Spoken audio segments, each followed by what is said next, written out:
তোমরা সবাই কেমন আছো?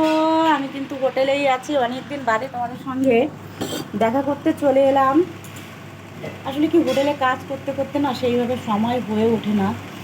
বারে বারে লোকজন আসে, খেতে দিতে যেতে হয়, রুটি করতে হয়, রান্না করতে হয়। আর নিজেদের জন্য তো প্রতিদিন কিছু না কিছু খাওয়ার জন্য করি। আজকেও করেছি।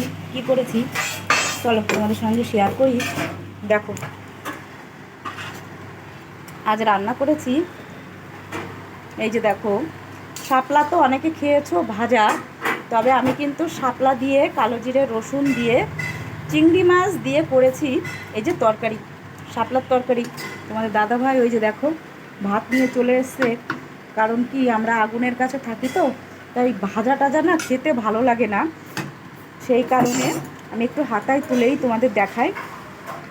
এই যে দেখো, চিংড়ি মাছ দিয়ে ওই যে বললাম কালো জিরে রসুন ফোড়ন দিয়ে শাপলা দিয়ে করেছি তরকারি। তবে শাপলাগুলো কিন্তু সমস্তই দেখো গোটা গোটা আছে, একদম ঘন্ট ঘন্ট হয়নি। কারণ কি, আমরা যখন শাপলা রান্না করি তখন শাপলাটা ছাড়িয়ে নিয়ে ধুয়ে লবণ মেখে ঝুড়িতে রেখে দিতে হয়।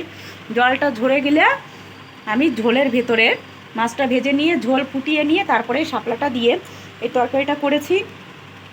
আর তোমরা তো জানো হোটেলে অনেক রকম রান্না হয়, কিন্তু আমাদের সেইভাবে না কিছু খেতে ইচ্ছে করে না। এই যে অল্প তেল মশলা দিয়ে যেটা রান্না করি সেইটা দিয়েই খাই। সবাই ভালো থেকো, সুস্থ থেকো, বাই বাই।